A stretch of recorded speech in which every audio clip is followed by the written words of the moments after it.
Success. Media. Network. Network. Network. Network. Network. Network. Network. Network.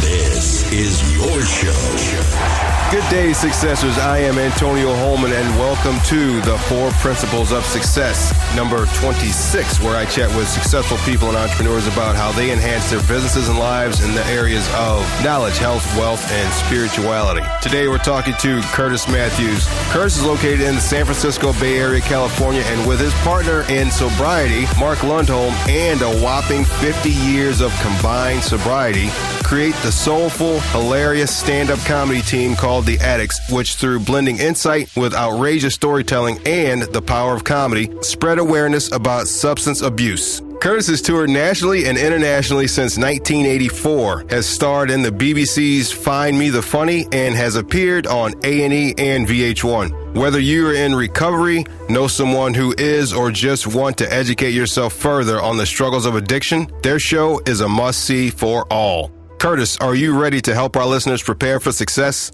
I'm so ready, Antonio. Good. It felt like a game show. I'm ready. Let's do this. Awesome. Let's help everyone. Right. All right, Kurtis, your intro was pretty interesting. Like that, your entertainment field, which is one of my favorites. Tell us a little bit more about your personal life, though. Okay, well, you're getting right down to it. I grew up in Southern California, Los Angeles area. Pretty normal parents, I think, and their kid turned out to be a drug addict, alcoholic. That would be me. 16 through 22, I drank and used pretty hard. Drunk driving accident when I had a drunk driving in 1980, and then I had a drunk driving accident in 1982, and I almost ran into a car full of girls. Luckily, I did not. I just harmed myself. And that was my last drunk driving. Last time I did drugs, that was June 24th of 1984. So, yeah, 84 was the accident, 82 was an arrest, and 80 was an arrest. So that's chronologically what happened to me. I always wanted to do stand-up comedy, and I grew up being in Southern Cal. You know, Los Angeles was right down the street, and there was a lot of jobs in stand-up. Stand-up comedy was booming. I moved out to Los Angeles. I lived on couches for a couple years while I was sober.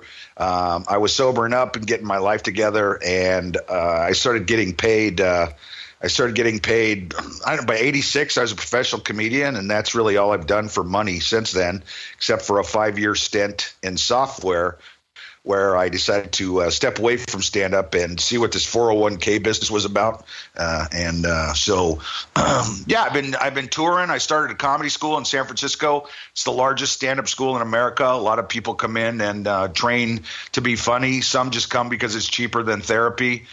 Some just come to get their issues off their mind or to meet people.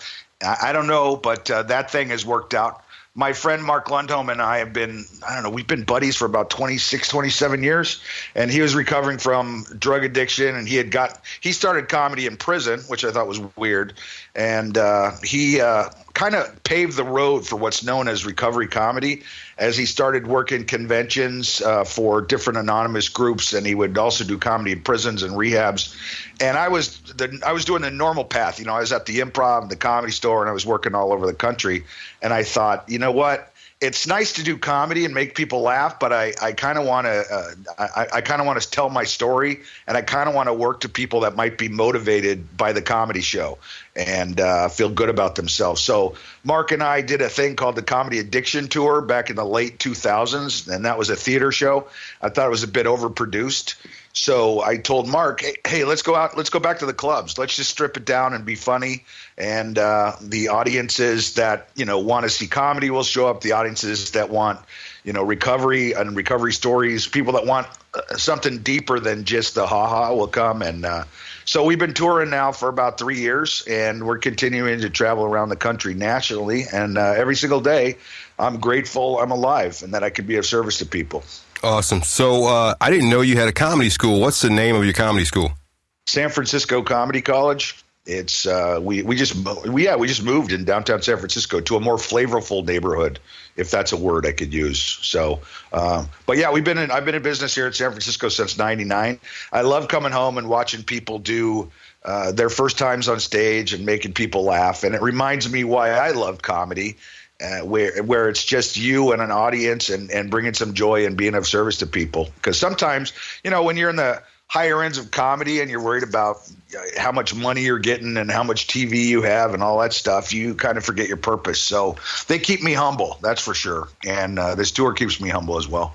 Now, for those who may not even know what the Addicts is and the Addicts Comedy Tour, tell them what it's about and what inspired you to even create it in the first place.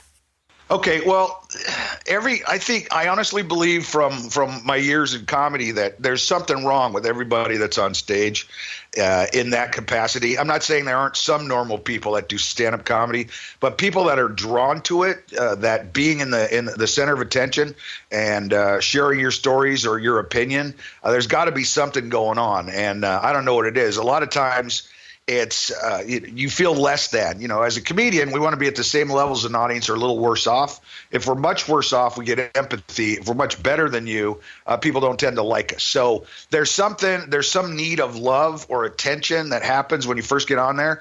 So I think on stage, I think every comedian has something they want to share. It's just, are you going to be honest with it? Are you going to lead with it? Are you going to tell us what it is? Do you even know what it is? So Mark and I for years have, done the self-help and the recovery groups, and we've looked at ourselves and we're like, okay, well, let's be honest on stage. Let's just tell people who we are.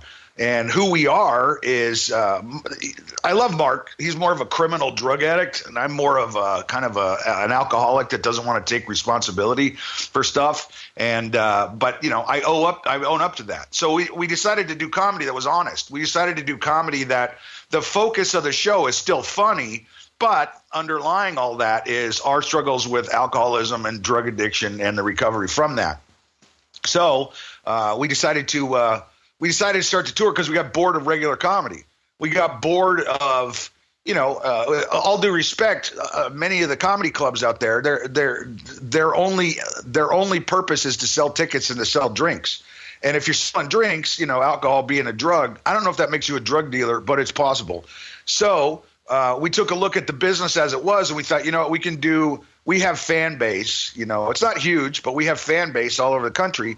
Why don't we just go and work theaters and go be of service? So the shows the shows have more import to us, because when we're on stage and we're sharing with other recovering drug addicts and alcoholics, even if they walk out of the show and say, you know what, that show was funny, it was great, it kept me clean and sober another 2 hours, and I love you guys. That to me is more significant than somebody that says, I had a bachelor party and that was real funny. That stuff that, you did about green people. Ha, ha, ha. Right? So there's a little more depth for Mark and I. It allows us to be a service around the country. And I'm just, when we get done, after the shows, people come up and they'll hug us and they'll send us emails. And I don't know. It's a bit of a love fest, and it's kind of creepy, but it seems to me a more important time of comedy than if I was just out getting laughs. Don't get me wrong. Every comedian that provides joy for people, that's important, and it's a great thing. But, given the constructs of the comedy club and the 2-drink minimum, and, you can walk into a show and really like somebody and not even remember their name. So for us, it really is about not BSing a crowd, being present and being connected to people. And so the shows feel different to me. And that's one of the reasons why, my focus now in my career is recovery-based audiences and recovery-type comedy. Wow, that's really powerful what you guys are doing, because, as you said, you're out there being real. You're being real, and you're exposing yourself, and you're trying to help others through comedy. And the people who come to see your show, they actually feel better. Just like you said, even if it keeps their sobriety for just another 2 hours, you've actually helped someone be a little bit more successful in their life. I really like that. Yeah, and well, we get crazy stories too, and it's nothing we're trying to do. The subtext. The show really is. It's funny. Come and watch the comedy. But if you're struggling with a drug, or somebody that is, and I think most of us in America either are affected or are connected to one person that's got issues with it, you'll get our show and you'll understand what's happening. A couple months ago, we got an email after a show, and the lady said, my daughter's been using drugs, and she hasn't been able to talk to me about it. I brought her to the show. We watched the show. It opened the door for her to cop to the fact that she's been doing a lot of drugs, and now she's in rehab and she's clean and sober, and it's because of your show. So that's crazy. That's good. You know what I mean? Yeah. So there's stuff like that. But a lot of people misunderstand when we go into a market. For whatever reason, they see Addicts, they shut off. And they're like, well, are you going to get drunk on stage? No, that seems like a terrible show. And there's a lot of 420 shows out there where the comics come in high. I honestly can't believe I would want a fan base like that, because they stop, being able to buy tickets, and, they forget that you're coming. I don't know. But for us, it really is, we're saying, hey, we were massive, F-ups, and now we're not anymore. So come and look at this. Here's the recovery. But yeah, sometimes people get confused on the name, and I don't know what kind of a weird show would just have people that were glorifying drugs, because the problem, by the way, is not drugs and alcohol. The problem is people like Mark and I when we use drugs and alcohol. Some people have a good time, and they drink responsibly. And, I know people that are casual crack users. I actually know a guy that takes 2 weekends off a year to do crack, and then he doesn't do it anymore. And I think that's really dangerous and ridiculous, but that's what he does. So I don't judge drugs and alcohol. I'm just saying it's not for us. And so the show we do, sometimes when we work clubs, people will say, will you be selling alcohol? And it's like, well, that's not our call, because you can get in, they can remain in the normal course of their business of selling drinks, but most of our people won't drink. On the other hand, our shows, people eat. They are giant pigs. It is unbelievable how much food a venue will sell when our people show up, because they eat everything. Cheese and chocolate tend to be good replacements for drugs and alcohol when you quit. So if you serve cheesy chocolate beverages and food, then you'll do very well with us. So how did you and Mark initially meet? I was years and years ago. You didn't get to, until you get some rep in the business and some pull, you don't get to pick the people that are in your shows. And years ago, I was headlining it was a one-nighter at it was almost like like a Chili's or a Chevy's. It was just some weird restaurant, as I recall. And this kid comes in, and he's all intense, I guess is the word. And he's like, hey, man, I'm going to do comedy. I'm like, well, that's great. And he goes, I've been doing it for a while. And I'm like, okay, great. And he said, I'm going to be a headliner in 6 months. And I'm thinking, nobody's a headliner in 6 months. You're crazy. I don't know what you're talking about. But the guy was so intense but so likable at the same time. And I said, what's your gig? And he goes, I have 2 years recovery. He goes, I did my first open mic in San Quentin, and all I want to do is comedy, and this is an awesome thing, and I'm glad I'm here. And I realized the guy was in recovery, and we became friends. 6 months later, when he was headlining, he says to me, he calls me up and he goes, hey, you want to open for me? And, I'm like, I have no ego. No way. Right. And then I thought, I like this guy, so I'm going to hang out with him. And that was Mark Lundholm. And he and I have been friends ever since. Since then, Mark goes out to prisons and jails. And every single day with Mark, he seems like he owes his higher power this gratitude. And so he's never tired. He's on the plane. He's on planes multiple times a month, going to all sorts of facilities. He does lectures now. He does group workshops, and a lot of his stuff comes from that. When he's doing stand-up, either he's doing specialty gigs like I do. Sometimes we do them on our own. But his first love is this tour, and as it is mine, because we like hanging out as friends. But yeah, I met him 27 years ago, and we just took a different route in comedy. There's so many different types of comedians. I mean, the people that you see, those are TV comedians. But I know a number of people make a good living just working colleges or just working cruises. Some work retirement communities. And one of the paths for comedian now is known as recovery comedy. In fact, there's a big company called Recovery Comedy that just does a lot of booking for, AA conventions, NA conventions, Cocaine Anonymous conventions, or Al-Anon, or or that, like I'm doing something in Nebraska in a couple weeks. I know I'm name dropping there. But I'm doing this thing in Nebraska for a big, just a kind of a community drug recovery type thing, which is great. So the whole community shows up, and those shows tend to be, therapists and parole officers and all sorts of interesting people. So those are fun shows to do as well. Wow, that is incredible. Now, did that type of comedy like tour, the setup exist before you guys started doing what you're doing, or do you think they kind of got it from you? Well, no. Here's the deal. There's been shows where there's never been anything as organized or as powerful or funny, as interesting as what we've done. Not that there aren't other tours where clean and sober comics get together, and I'm always glad that they do, and I'm glad that they're touring.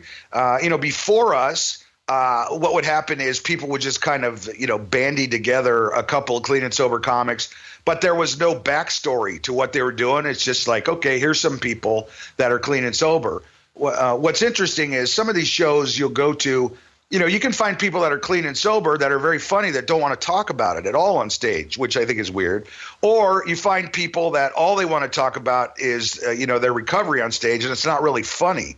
So somewhere in between that is, we call it shareomedy. You know what I mean? Where somewhere between your truth and your sadness about being in prison is your comedy that you do in clubs, but it's finding the balance of that.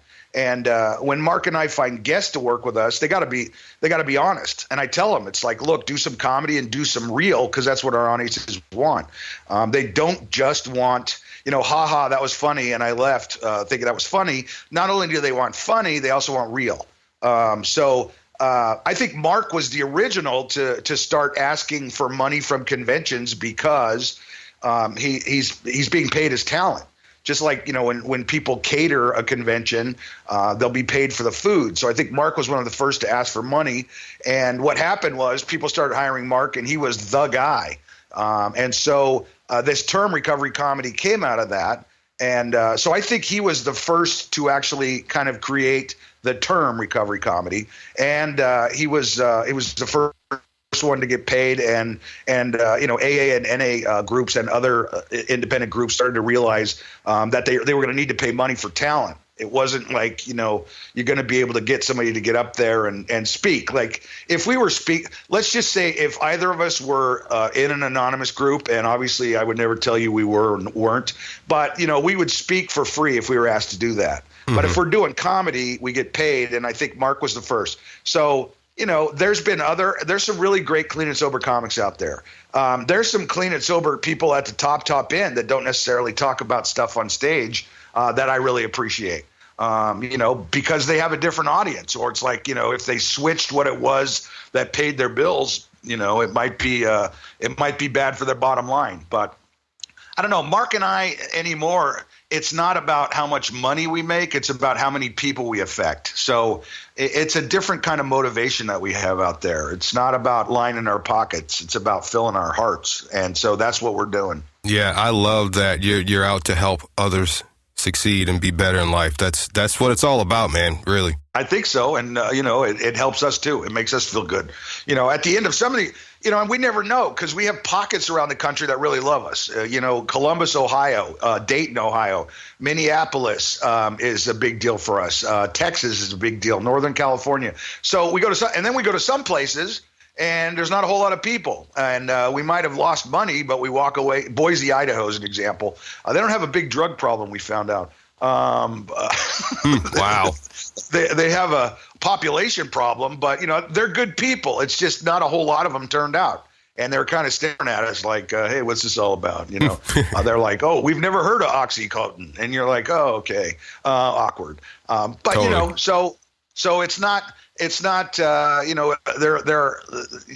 don't know. The sad part is any place there's like a big drug problem, and with the opioid crisis the way it is now, there needs to be more ways of relief and recovery for people than just arresting them and beating them over the head. And, we come to town, and it's a new way to take a look at what's going on, we're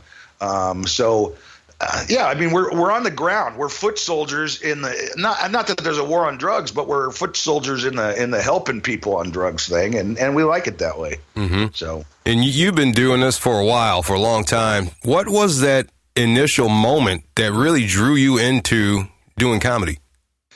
I was talking to a class about this the other day. Yeah, I did comedy because I believed I believed my mom loved my brother more than me, honestly, if you really boil it down. And I needed the attention. I needed the love because I couldn't bring it from the inside out. The truth is my mom loved my brother and I the same. It's just my brother had a couple issues growing up and my mom was tending to that. But to me, it felt like I was being ignored. So it goes way deep. And because I wasn't the best looking guy and I didn't have the most amount of money, my way to fit in social settings was to be funny.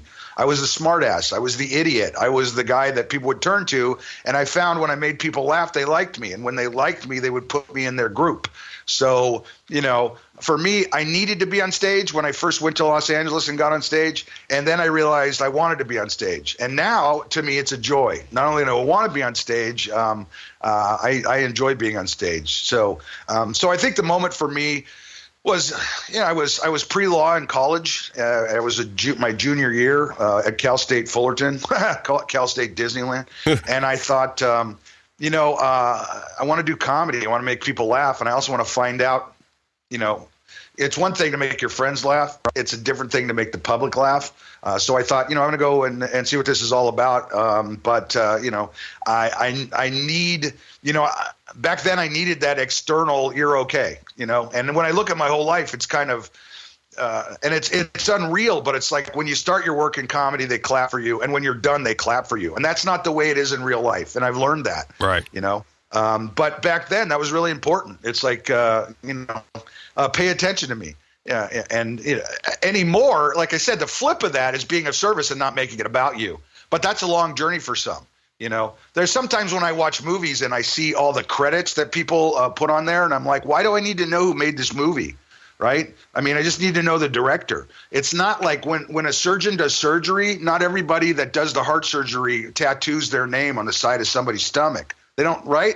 They just, that's what they do. Yeah. And so it's taking a look at my ego. It's taking a look at my narcissism. This is true. All alcoholics are narcissists, but not all narcissists are alcoholics. Wow. And so you're making, I don't need to make this about me anymore. But I think in the beginning it was all about me. It was all about this lack of love place that I was in. It was all about this ego. And so many comics are full of ego and unable to work with others. And that's what's interesting about my school is I'm trying to push people to work communally and be of service with each other, because out of that, they learn how to write for other people. They learn how to be funny. But, the bigger lesson is they learn how to work as a group. And, and that's bigger, right? When you take care of yourself, you take care of your neighbors, you take care of your neighborhood, you take care of your street, you take care of your city, you take care of your state, you take care of your country, it's just what I found, I think over the last year, since we got a new president, is that people are taking care of each other. It's kind of like we're not really paying attention to what's going on the top end. We are a little bit. But we're being nicer to each other. And that's how it feels to me. We're taking more time now to find out who people are and what they do and why they are the way they are. Mm-hmm. And, and I think that comes from each of us. Each of us can affect change in our, whatever it is, in our house, in our apartment, on our street, whatever. And then, you probably know this, Antonio, out there in St. Louis and stuff, community activists and stuff like that, people that are down there making things okay every single day in neighborhoods. And that's important. I feel like there's been like a really big revolution over the last 5 to 10 years of everyone starting to gather and help each other with knowledge and just all the things that, one guy can do this and the other guy can't.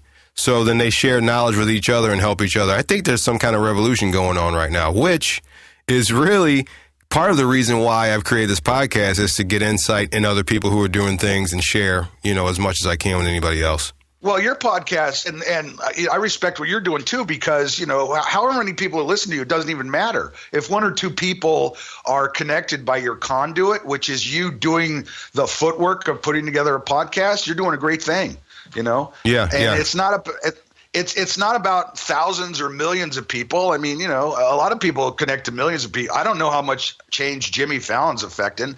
People are entertained, but, something like, it's as simple as being nice to the lady at the corner store that needs to be happy, and I think that can spread throughout the world. And so your podcast, our tour, us as human beings, the people that are listening to you, take care of your own business, be nice to the people around you, and good things will happen. Yes, absolutely. So what do you feel is one of the cities on the tour you guys have done that's given you the best response?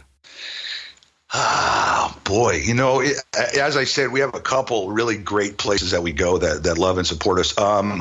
Columbus, Ohio, for some reason, it's a weird, you wouldn't think, but every time we go to Columbus, and we're a California tour, but every time we go to Columbus, 300 or 400 people show up. And they're giving out a bunch of hugs, and they really like what we're saying. Minneapolis has got great recovery. Minneapolis is one of those cities that just in terms of, rehabs and facilities, and it's amazing.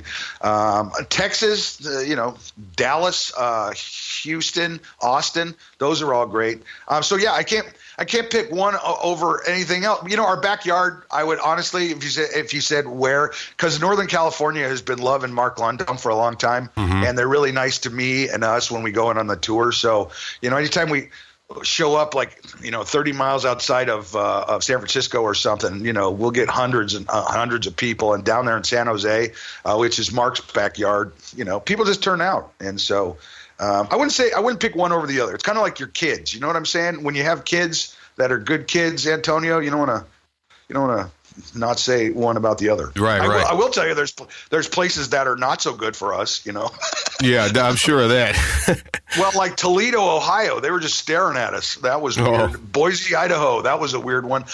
Tri-Cities, Washington, that was a weird one. Every now and then we'll go to places and it seems like these people didn't know what this show is. And, so, we have the same struggles as anywhere else, and as Mark and I get older, we get really picky about the cities we go to because, we have other gigs. We need to be out there all the time. So, now we go to the place that give us love. But, you couldn't. St. Louis, we haven't been to yet. And I know that would be a good place. Oh, yeah, that'd be good. We've been there independently. Chicago, we haven't been to yet, and we should. There's a number of places that we'll get to try. But, I wouldn't pick one or the other. But there's some amazing places and, not so amazing. So how many cities have you hit up so far this tour? Boy, let's see. Last year, what were we doing? 4. Last year, I think we did 40 cities. This year, we're still putting the tour together. We're starting late because we had personal stuff that we were dealing with. I think we did 40 last year. We try to do 4. We try to do 4 a month, and we're bringing on a new guy because Mark's getting. There's a guy named Andy Gold who's a recovering. This guy's interesting. Andy Gold is a recovering heroin addict that was also a Mormon. So. Oh wow. He's got an interesting story. So Andy and I will be doing some gigs when Mark is busy with other stuff. I don't know. We plan to do 20 or 30 cities starting in the end of May, beginning of June. When you were a kid, did you find yourself involved in any type of entrepreneurial ventures? What did I? Oh yeah, I think. Of course, I had the lemonade stand. Everybody had that. You got to remember, dude. I grew up in the '60s, so it was. That's when I was a child. Sold lemonade. I think. This was fun. We decided to put on. We found a bunch of containers. Kind of like. Baskets that we could, like trash cans that we could. So we decided to have a music show. None of us were trained in music, but I remember a whole bunch of us kids. It was kind of like the Little Rascals. We decided to charge people to come. We charged them a dime. We thought that was good to come watch us play like a bunch of trash cans. And that's that was my first thing as a promoter, I guess. But I don't think we were very good because I don't think people were real happy. They thought it was a real drum show, and it wasn't. So, constantly since I'm a child, I've been thinking about, new things to do. And what else did I charge people for when I was a kid? I think that's about it. I wasn't building a computer, if that's what you want to. Right. I was too simple of a child, Antonio, to come up with, I was in my garage and we came up with the Mac. That didn't happen. Yeah. If you want that kind of inspirational story, I would have to make it up. Trust me, Curtis, that didn't happen for me either, man. Well, there you go. There you go. Oh, man. Now, we all know life is a giant roller coaster of ups and downs. It's sometimes a great big mess. What do you feel was the time where you felt most unsuccessful in your life? Well, for drug addicts, it's our bottom usually. I mean, that was probably the biggest moment for me. My second drunk driving, and I remember, I was having a party and I had life all figured out. When you're in your early 20s, you think you got it all figured out. And I remember this is exactly what happened. I was making a right turn off a hill in Southern Cal, and my car hit a curb and the right rear tire flew off. And I remember looking into the mirror at the time and thinking, I'm gonna be needing that tire. And then this absolute panic that I was dead. I accepted my death as I'm sliding across the intersection. I thought, I'm 22 years old and I'm dead. All my best thinking. You know what I mean? Yeah. It's always, it's something to think about. What do people think in those last moments? What do you think in those last seconds before it's over? And for me, it was just kind of this acceptance that I was going to die. And then my car hit like a center divider that slowed me down. It was kind of a raised, elevated part of the road that separated the north and south lanes. I bounced over that and it slowed my car down for some reason because I had no brakes and no wheels at the time. And when I hit that, there was a thought, no, I'll be okay. And I don't know why. But if you talk to people that have had these horrendous drug and alcohol bottoms, they all talk about this moment of clarity. Some call it God, some call it peace, some call it acceptance, whatever it is. But there's this. I felt okay. I felt like I was going to be okay. It's just kind of this. I'll be all right. And then after that, I thought, if I'm going to be all right, I got to change everything. And then I hit the wall, right? And I was wearing a seatbelt. Don't know why. But the part that was the most chilling for me after all that, or just kind of brought home everything that was happening, was as I'm sitting on the hospital bed, my mom and my dad walk in, and my mom starts crying. And I finally saw myself through my parents' eyes. I finally saw me through this unconditional love that my mom and dad had for me. And my dad wasn't a rich guy; he was an honest guy. You know what I mean? He was a hardworking, blue collar guy that just trusted everybody. And to break their hearts, or to feel like I was doing that, was the moment for me where I. Frankly, it's that silence where you self-evaluate yourself. And I went, I'm an asshole. I'm a real asshole. And I'm scaring these people. And these people don't deserve this in a son. And so that's when I felt the most unsuccessful. Most pitiful, most unsuccessful, most unredeemable. And, that first week of not drinking was weird. And then the state of California said, you can't drink. And they took away my driver's license and they sent me to jail for a little while. And then they said, there's places you can go and people you can talk to that can help you with this. And I started hanging out with people that were like me and people that had similar stories and not similar stories. And I realized that I wasn't the worst off. And they said, we're going to love you until you can love yourself. And that took a while. But, my parents are both gone, but they saw me clean and sober for 25 years, and they never had to worry about me. They knew I was coming for the family gatherings. They knew my mom knew I would answer the phone every time she called me, the 8 times a week she wanted to call. My dad knew when my dad died, he knew I loved him.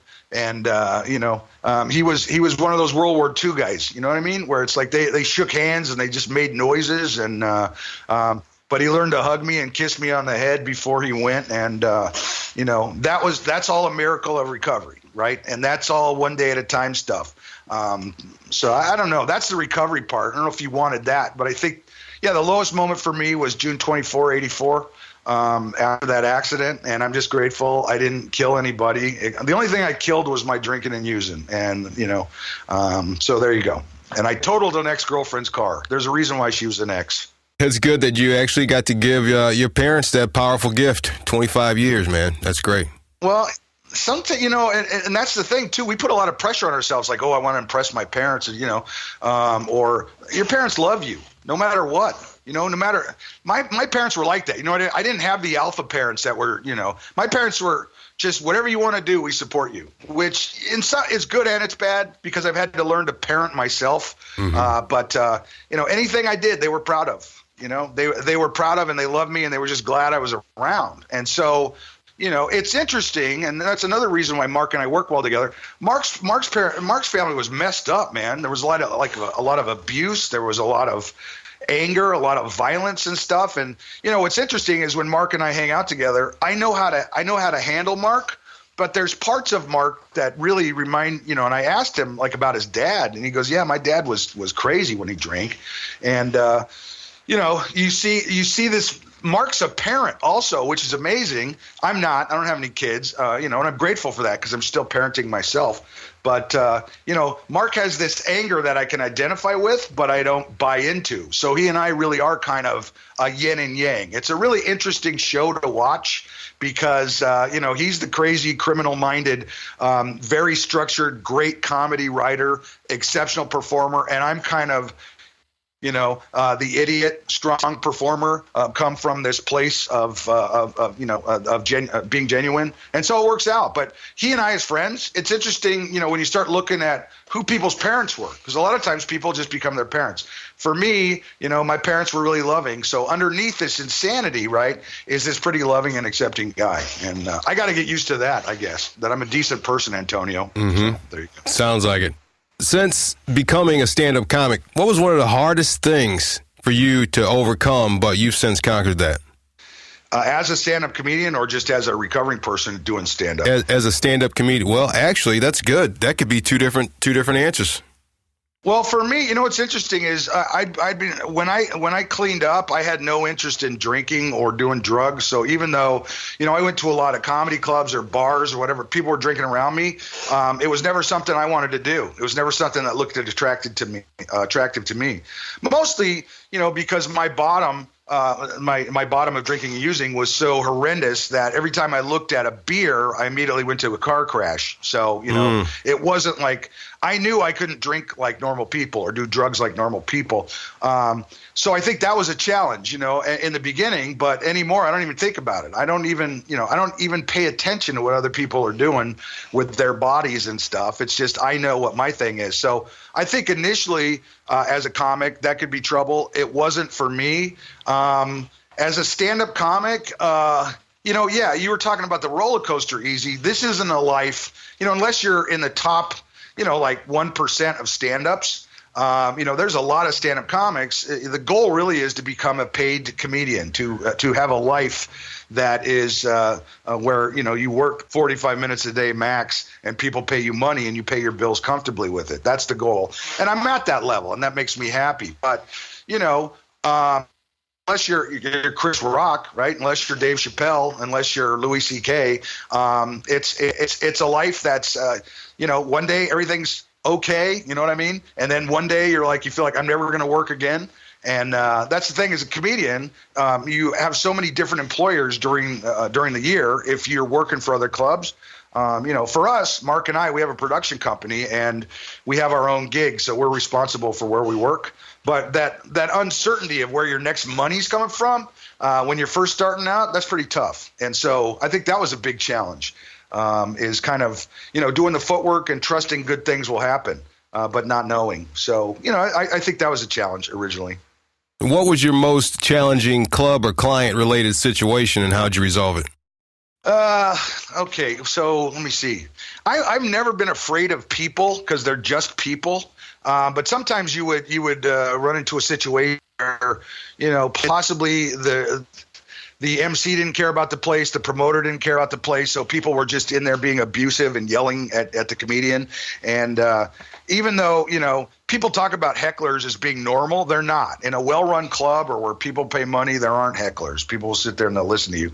But in some of these lower-end places, I remember getting into it. I've never had a physical altercation. I've never had anybody try to punch me. I remember once I was doing a show and there was a guy in the front row and he kept yelling, asked me what I'm famous for. And there were some gay men hitting on me to the right. This was the same gig. And then there was people over to the left that wanted to see the show. And the guy kept saying, ask me what I'm funny for or ask me what I'm famous for. And I said, finally I was done. I go, what are you famous for? And he said, coming up on stage and taking the mic from the comic. Oh. Well, I've always been about whatever works, whatever works in the audience. It's not about what I want. It's not about my ego. So I wanted to find out what happened. So I give him the mic And I said, and I yelled at the audience. I go, ask me what I'm famous for. And they said, what? And I said, giving the mic to the heckler. So I give the guy the mic, right? And he's terrible. He's not. He doesn't have a show. I don't know what he's doing. It's just weird. And the MC flips out because he's trying to run the room, but he realizes it's out of control and he's done a bad job. So he yells, ask me what I'm famous for. And the crowd goes, what are you famous for? And he said, taking the mic from the heckler and giving it back to the comedian.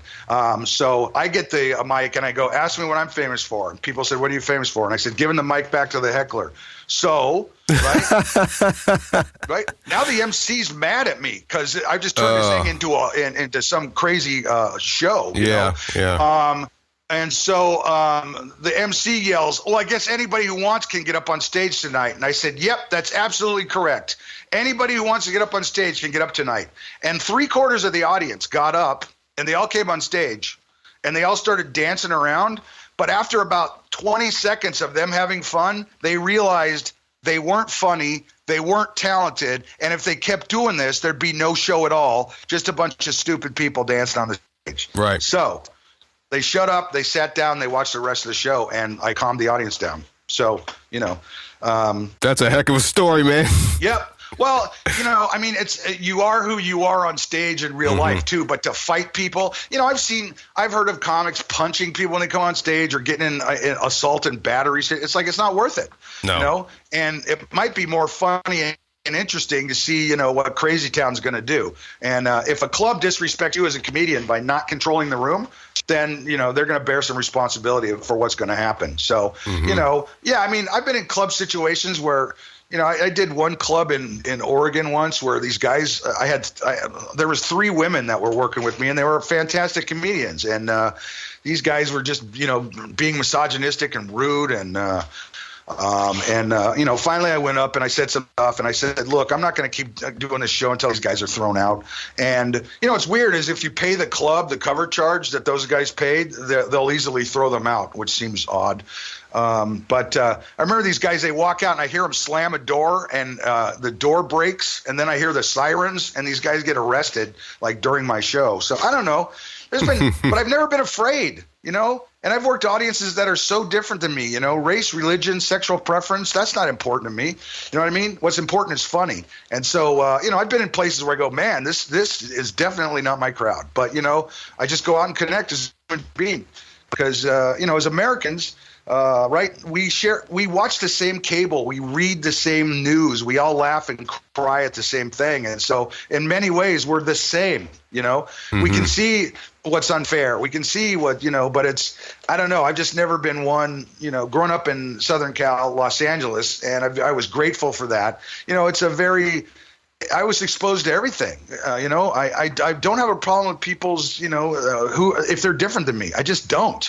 And so, I look beyond that and go, who are these people? And so I've always kind of been that way on stage, where it's, I don't walk in and go, oh my God, this crowd is, full of gay and lesbian, transgender people, and so they're not going to get me. It's kind of like, okay, well, let me talk about stuff that's universal, like having bad dates or, having ridiculous mothers or, here's my story about alcoholism and drugs, which everybody can relate to. So, I don't know. What one thing in your business endeavors are you currently struggling to overcome? What's interesting when you know this, Antonio, because you have your own venture. When you own your own business, there's no one else to blame but you. You got that right. Right. So there are days I want to quit, and then I realize I'm self-employed. Right. There are people I want to fire, and then I realize I'm firing myself. It turns out I'm a pretty loving boss. I don't really fire myself. I give myself some time off, and then I come back and do it. So I think the struggle for me, my comedy school wasn't supposed to work. There's an example. We don't necessarily talk about the tour here, but my comedy school, I talked to a bunch of my friends that are comedians in LA and New York, because that's the place stand-up really happens. Not that there aren't, great comedy pods all over the country with really funny and unique comics. But they said, a comedy school in San Francisco, it's not really going to work. And they're like, what are you thinking? And I'm like, no, I'm going to make it work. And what I found is, a bunch of people that, they're hobbyists. I mean, every company, every large company that you can think of, Yahoo, Facebook, Google, LinkedIn, those people come to my classes. because they're yearning for something other than taking directions from their project leader. And so, I have multiple classes throughout the week, different levels of classes, and people show up for those. And I didn't think that was going to work. So, that was me being defiant and going, okay, well, I have this dream, I have this idea, and, people pay for the hangout and they really like it. So I think my biggest thing is overcoming myself and my own doubts, right? It's like, I can't do this, or, I'm less than, or whatever you want to carry around, whatever you want to give energy to becomes true.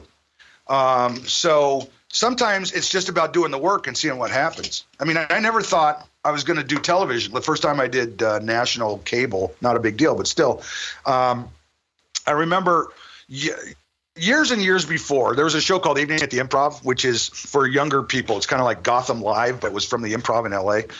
And I remember I had a drinking problem, and I'm sitting there on my couch watching this going, that guy's not funny. You know what I mean?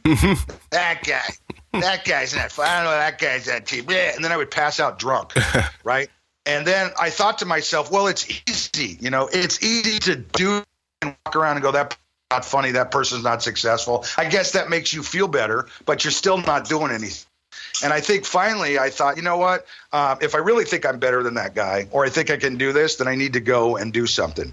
And so I moved to LA, and that took years and years. Years later, I got accepted on the show. Right. And they said, yeah, good audition, man. We want to put you on the TV. And I'm like, that's exciting. That's awesome. That's great. And I remember walking down the hall as I got introduced for this TV show.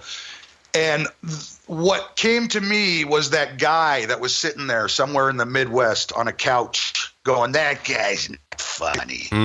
And I didn't think I was actually funny enough to be on TV. And all of a sudden I was on TV.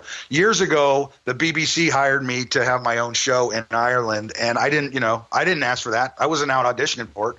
It was one of those things where they went, we're looking for the best comedy instructor in the United States, and we think it might be you. So they gave me a show. That tells you their bad taste in comedy. But they gave me a show, and I'm like, okay, and I did that. But I'm saying, contrary to my best thoughts about myself, I never would have done any of that stuff. But I just did the footwork that was in front of me, not aiming for the results. The truth is, like with your podcast right now, it's excellent, and you're an excellent host. But you can't focus on how many people are listening, or what are my ratings, or am I going to get a blah, blah. It's like, it's making the show better and letting the chips fall where they may. Because, if people like you, they're going to find a reason to like you, and they're going to find a reason to like what you do.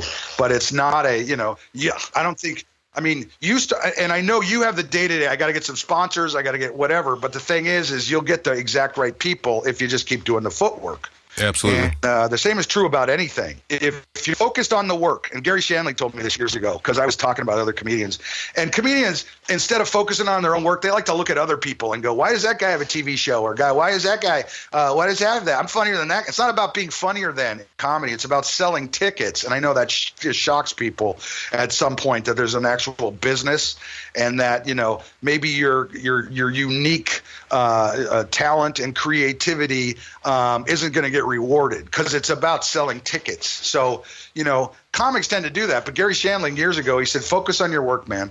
And what he meant was, keep writing your jokes, keep figuring out who you are, keep figuring out what your point of view is, keep talking to the crowd and your audience will appear.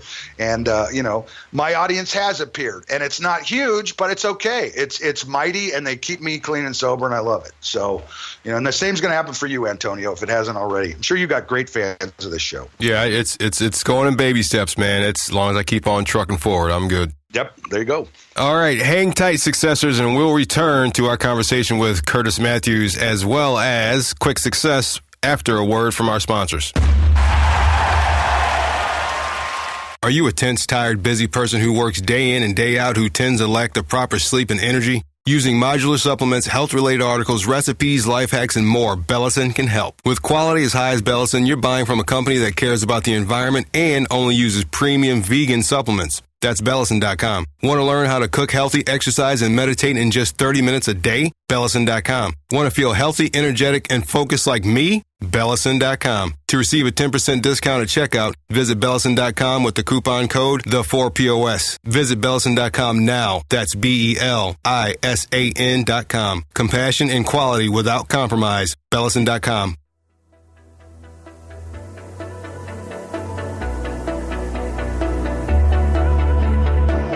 And we're back with comedian Kurtis Matthews of the Addicts Comedy Tour. You can find him at addictscomedy.com, ADDICTSCOMEDY.com.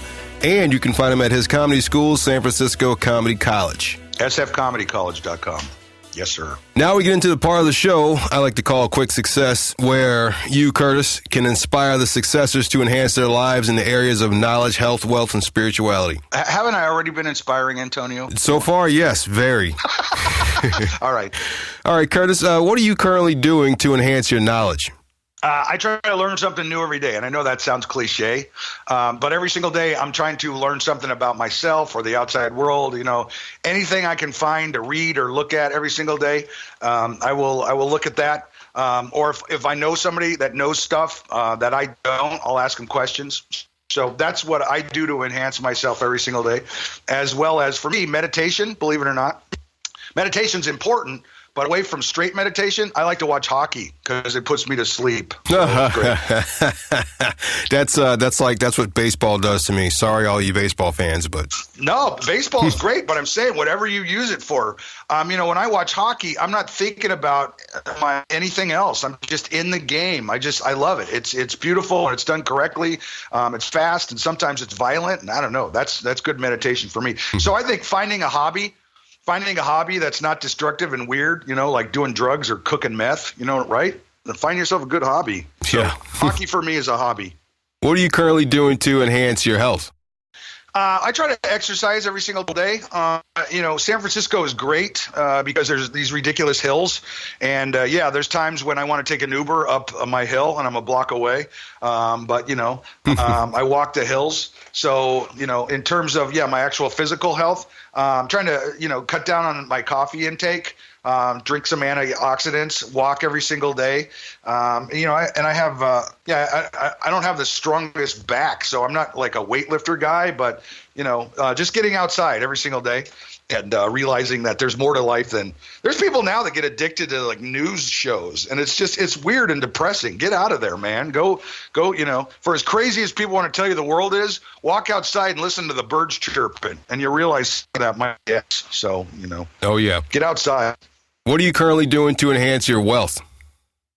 I'm constantly, this tour, we have a great PR agency in the Val Allen agency. They handle Dr. Drew.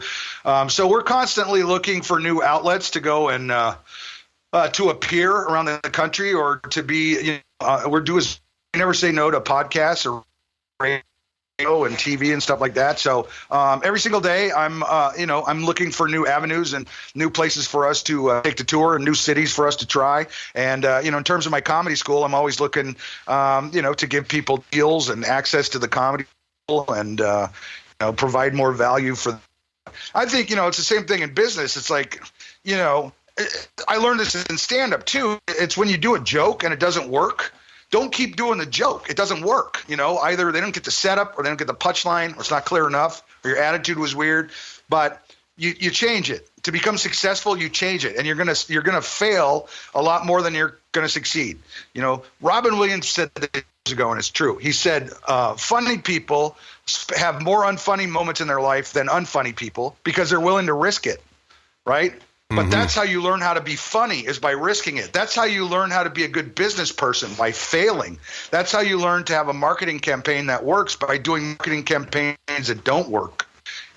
And so it's constantly learning, and it can be different for everyone. I mean, what works for you? What works for your business? I am grateful that the stand-up comedy I do, people come to see, and I'm grateful that the comedy school I have, people are showing up for. So, yes. But it's constantly being willing to reinvent yourself and change. And, sometimes the market changes or the times change, but you don't just bail on your idea. You keep trying new stuff. Mm-hmm. Now, you mentioned meditation, and the next question is, what are you currently doing to enhance your spirituality? Is that your go-to, or is there something else you combine with your meditation? My spirituality, I try to pray every single day, to whatever's out there. And I'm not going to, I think there's something bigger than us. I don't know what it is. I mean, if you asked me, I don't think our little brains can figure out what exactly it is, but I think there's something bigger than us. And it might just be the bigger of me. I don't know. But every single day I try to check in with something outside myself and go, hey, can I get some help? Can I get some direction? And when I do that, my load is lightened and things tend to clear up and get easier for me. So I try to stay connected. That's one thing for recovering people too, is where, our goal is to have this conscious contact with something bigger than us. And I know that sounds all UFO and stuff like that, but it really is just sometimes your higher self, checking in with your higher self. I mean, yeah, what would the messed up version be do in this situation? And what would, the ethical, moral, loving person do in this situation too? And checking in with that. So I think every day I'm throwing stuff upstairs, and also I'm taking quiet time to calm my mind and, get into a balance. So those are things I do for spirituality, but my whole life, really, the underpinning of all that, the foundation for everything I do in life and business comes from this connection with something bigger than me. And I think it's critically important. Well, it has been for me. What do you feel is one of the best pieces of advice you've ever received? One of the best pieces of advice I ever got was that the persistence and commitment sometimes outweighs talent. And what that means is, the longer you do something, the better you get at it. The more intent you are upon doing it is going to serve you much better than just having talent. There's a lot of real, I'll tell you right now, there's a lot of really funny people in America and all over the world that will never do comedy, only because they're afraid to. Or because, they're saving it for their family. And there's some people that are okay with that. You know what I mean? They're funny in business. They're funny in life. But there's a lot of voices we haven't heard yet because stop themselves. So I think that's true about any kind of talent. There's great singers that don't sing. There's great carpenters that don't build anything.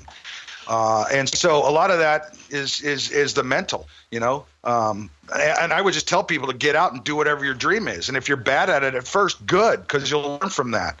I tell my new students they're going to suck in comedy at first. They're going to suck, but it's like you're not going to suck forever if you're paying attention, and you'll get better, right? And the great thing is when they do new talent shows, nobody comes to new talent shows to see great comedy. They come the same reason they go to like dirt track car races, right? You want to see a car blow up and fly off the side. So, they can stand up themselves and be honest and be connected to a crowd, then they're going to do okay. So I think that's with any business, it's kind of like, okay, I'm okay with failing because once I'm done with the failing, I'm going to succeed as long as you're paying attention. It's not, something's not bad forever, right? I've talked to people, they did stand-up comedy once and they quit because they had one bad show. Well, I mean, there's hundreds of different audiences and places to go, and you're going to stink when you start. So why think it's always going to be that way? It's whatever I think if you really want something and you're committed, right, and which is, this is back to persistence and caring about what you want to do. Don't listen to other people. Keep focusing on yourself, but also take feedback from human beings. Because whatever goods or services we're trying to push out there, it's for other human beings. So let them tell you what they want and need and make your changes accordingly. Yep, that's the equation I like. Success equals effort plus failure. There you go. Yeah. Absolutely true. Are there any modern technologies or apps that help you achieve success? As a stand-up comic, they don't have one yet. That's the weird thing about comedy is, they're not going to come up with a robot that can work on its feet. I mean, you can come up with a robot that tells really bad, corny dad jokes all day long.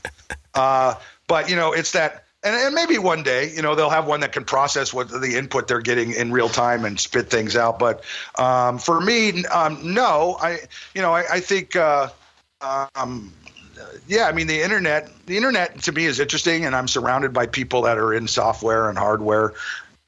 It provides information and entertainment, but it's not going to directly do anything for me. I got to do it. I got to be the one I got an app that counts my calories, but I got to be the one that doesn't eat the stuff. I got an app that tells me when to exercise, but I got to be the one to exercise. So, I guess what I'm trying to tell you is the internet provides entertainment and education, but ultimately, does it matter and has it made our lives easier? I'd say no. It's terrible. It's a terrible thing. Get away from the internet, everyone. No, except for you people listening to the podcast. What new book, thing, activity, skill are you really excited to learn and dive into? Well, as a comic, I immediately wanted to say serial killing, but because I mean, what would be a wrong answer for that? What do I want to jump in? You know what? I really want to. I think I want to learn how to.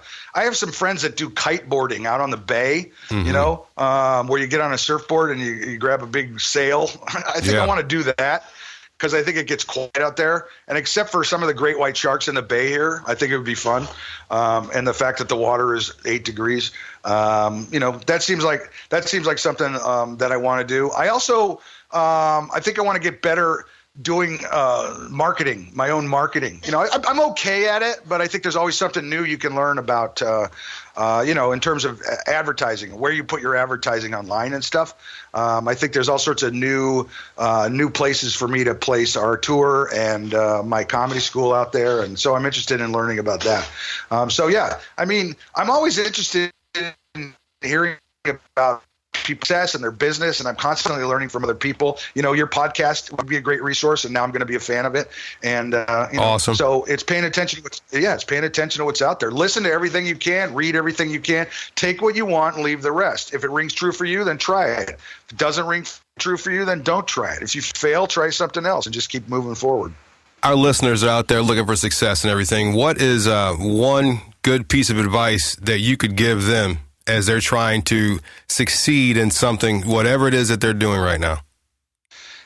Trust your intuition and don't give up on yourself, because you're not a stupid person, and you're not less than anybody. You're not better than or less than. You are one of. And once you realize you are one of, and we're all kind of connected by this collective consciousness, and that you, in fact, matter, and what you're bringing to the table matters, don't give up on yourself. I have one last question for you.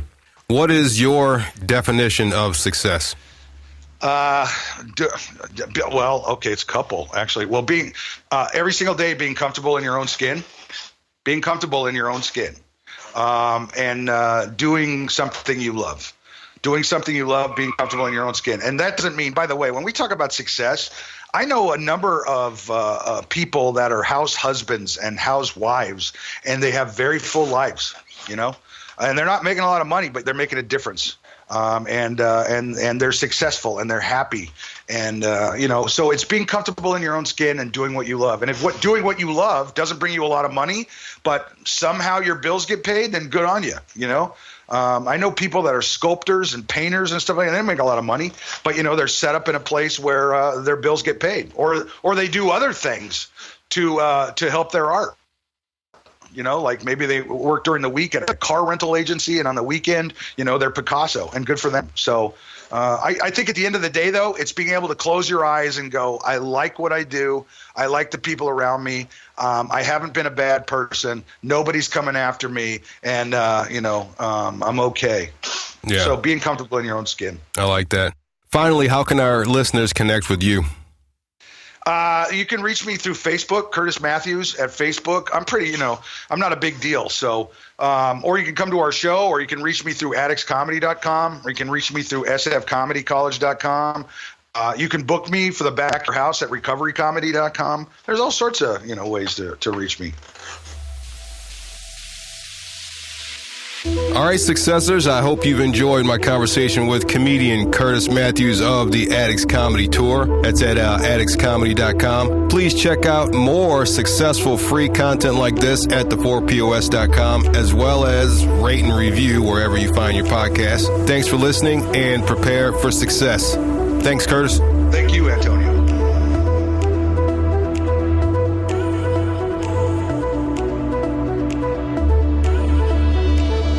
If you want to be more driven and more motivated in your life or business, go to the4pos.com/free book and grab a copy of my book, Indulge Your Affirmative Motivation Within. 25 motivations of personal development and life success. Get it now at the4pos.com/free book. Again, that's the4pos.com/free book.